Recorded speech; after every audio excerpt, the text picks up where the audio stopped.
Welcome in Dynasty fam. So today we got a good show for you today talking about when do you know that it is time to tank in your fantasy football leagues.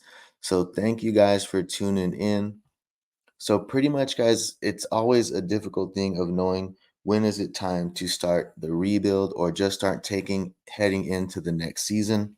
So one thing to keep in mind guys is that this is something that has to be fluid and flexible, right? It's always good to go in with a game plan and as we have to though adjust to the season as things start happening, right? Guys get injured, right? Things shift for our fantasy teams and our fantasy season. Also, it could be some breakouts, guys. Sometimes, you come in thinking you're tanking and you have some guys that break out. We've had Puka Nakua this year, right? Kyron Williams. You might have some guys that just break out and just kind of change the course of your team, your fantasy team. So really that's what we're gonna be breaking down today, guys. But the main thing, you have to be flexible.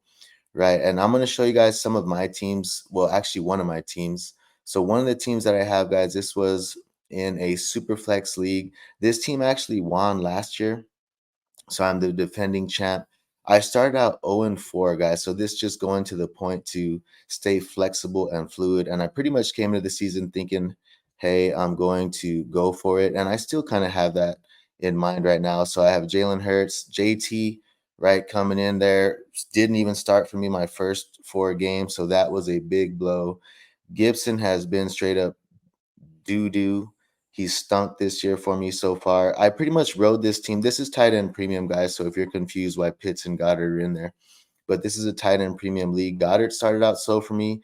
AJ Brown. I also have Jamar Chase right here. He's on bye week.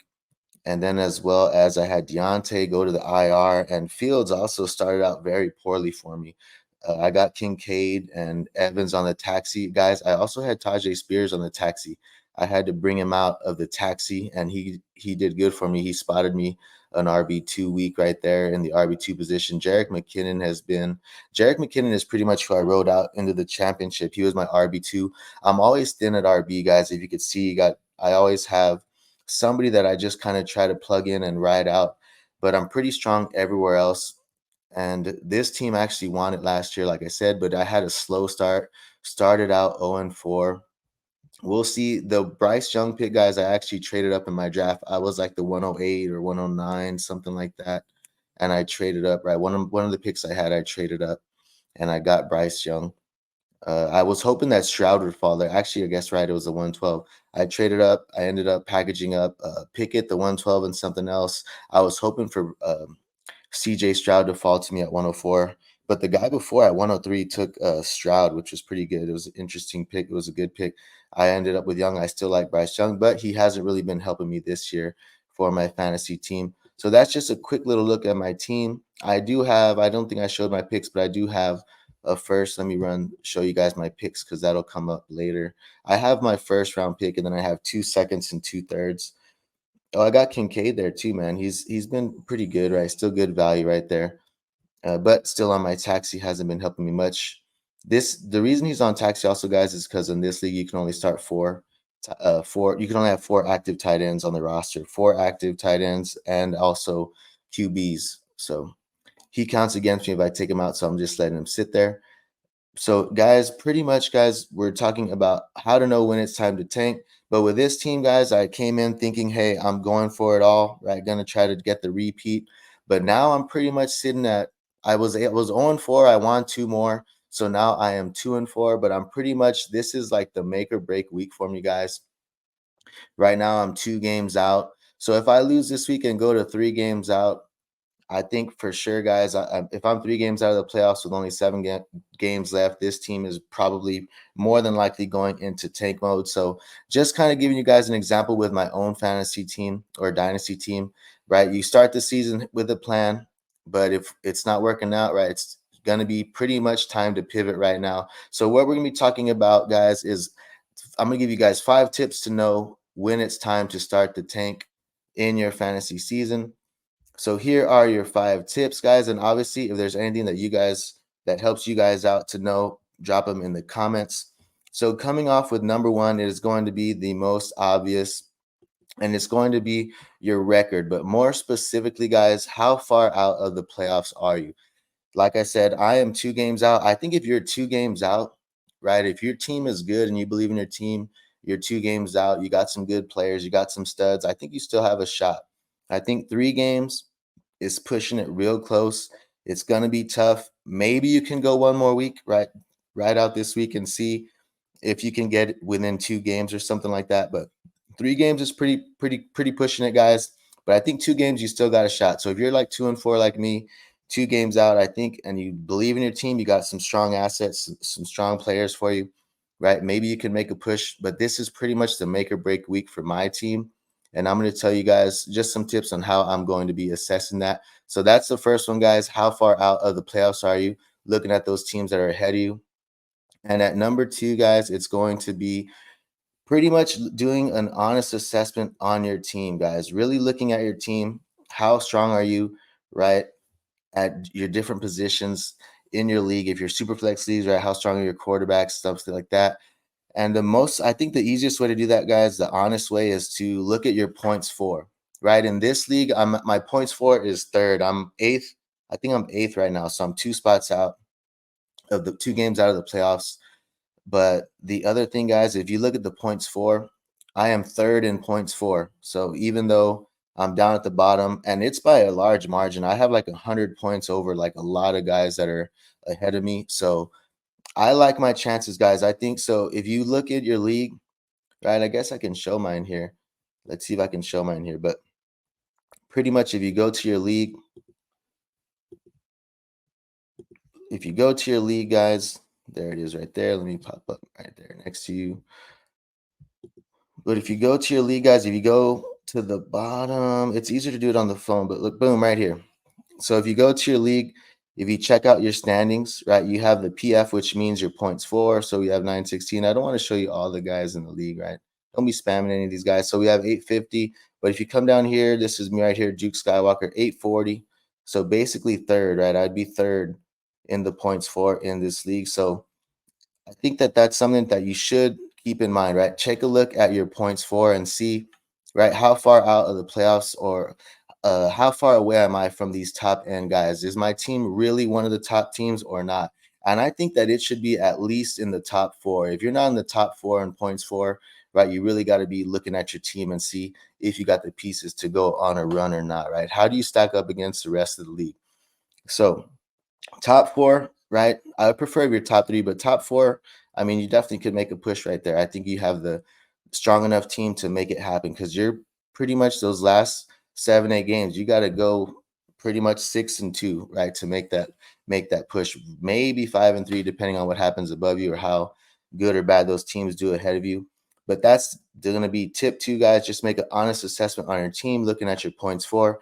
Now, heading into my tip 3, it's going to be, guys, basically looking at your strength of schedule, right? Looking at who are you playing, right, in the weeks ahead, right? There's always teams that are tanking, right, in our leagues. You always know maybe 1 or 2 teams that are tanking, right? Have you played those teams yet? Do you have some of those freebie wins coming up, right? Because that's a big help for you and your fantasy team heading in, trying to make this push here. So if you look at your schedule, right? Do you have maybe one of those tanking teams in your schedule, which would be very good?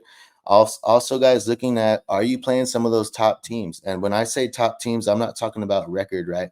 Because there's a lot of teams sometimes that have, if you don't have that extra win against the median, right, you're going to have a lot of teams in there that have a good record, but not necessarily have a top team. So I'm talking about those teams that are in the points for. If you're looking at the top half of the league in points for, do you have like 4 of those opponents coming up? Because if so, that is a pretty tough schedule, guys. So I would look at that for sure. Look at those matchups coming up. Do you have some of those tough matchups? Some of those teams that are just putting up a lot of points in your league? That's going to determine kind of the strength of your schedule. Also, right, are you playing any of those teams that are right ahead of you in the standings, right? Maybe there's some teams ahead of you that you think you're better than, but they've already got the better of you this year, this league, right? Maybe due to injury or just a bad week. So I would look at that too. Do you play some of those teams that are right, maybe 1 or 2 spots ahead of you that you can maybe jump them? Right now I'm 8th. So maybe I'm talking about those teams that are like 7, 6, 5th, that you can maybe get a win out, squeak a win out, and maybe jump them ahead of in the upcoming weeks. So that is tip number 3, guys, looking at your strength of schedule. And tip number 4, is going to be depth and injuries, guys. So really looking at your team, do you have some injured players already, right, that are maybe not set to come back for a few weeks, right? Because you're going to need them big time in these weeks. You need pretty much your full squad. You need a healthy squad to make a push. Are there players that maybe have some lingering issues, right? We've seen this already, like a banged up, like David Montgomery, right? He's banged up. He's already missed time twice, right? So is that one of your core guys that you're relying on? Maybe even like a Darren Waller, right? Someone that's just kind of had some nagging injuries that maybe could carry a higher injury risk. Mike Evans has that hamstring injury that he's dealing with. Aaron Jones, some of these guys that are just kind of risky, I think either they're out already on injury, you're not sure if they're coming back yet or when they're coming back or the timetable, or maybe you're thinking that they just have a higher injury risk because they've already coming off of injury, like we talked about, maybe like a Mike Evans, someone like that. So that is another way to do it, guys. Are your core guys, are they generally typically healthy? Obviously, it's football, right? And things happen. But for the most part, are they generally healthy? And then also, do you have some depth, right? If something were to happen, do you have a little bit of depth to plug in those guys? So before I get into the last tip, guys, if you're liking the video and you like Dynasty Fantasy Football, be sure to like and subscribe to our channel. We would appreciate that. So heading into our last tip, guys, number 5, and it's very important, guys. I think probably the most important. Do you have the assets, guys? Do you have the assets to make a push, right? If you're going to go all in, right, what do you have that you could push to go all in and make that final playoff push or that championship run? And basically, to look at that, you're looking at the assets that you have to move ahead, guys. And the way that you're looking at that is, do you have any picks, right? What's your draft capital like? Do you have your at least your first, right? And then if you have a couple seconds, some thirds, right? Anything that you have, or maybe even if you have like a Kyler Murray, right? Kyler Murray is maybe a bad example because he's coming back pretty soon. But if you have someone that maybe is injured right now, Justin Fields is a guy right now, guys. If I'm competing right now on this team. I have Justin Fields on the injured, well, not on the injured reserve, but he's injured right now. He's out for me. He's definitely someone that I'm trying to move. I'm trying to see if I can stack him up with someone and try to get him more like even like Lamar or something like that. That would be obviously high end. But some of these guys that you could move that aren't really helping your team right now, but they're still valuable for fantasy, right? The JSN, right? Somebody like that, that maybe not necessarily is scoring points for your fantasy team right now, but he definitely holds value, right? So someone like that, either they're injured or just a young asset that just hasn't broken out yet, but definitely has the draft capital, has the allure and the value as far as in dynasty, right? People's eyes, they're going to still want that asset and covet that asset. So those are the things that basically I'm looking at. Do I have some assets and some value on my team that I can actually push and get a player that is definitely going to help me make the playoff and championship run this season? So those are my tips, guys. Hope you guys liked them. Thank you guys for tuning in. Be sure to check the description, guys, for all our links. Follow us on all our social media. Thanks again for tapping in, and be sure to like and subscribe, and we'll see you next time. Jefferson's got separation.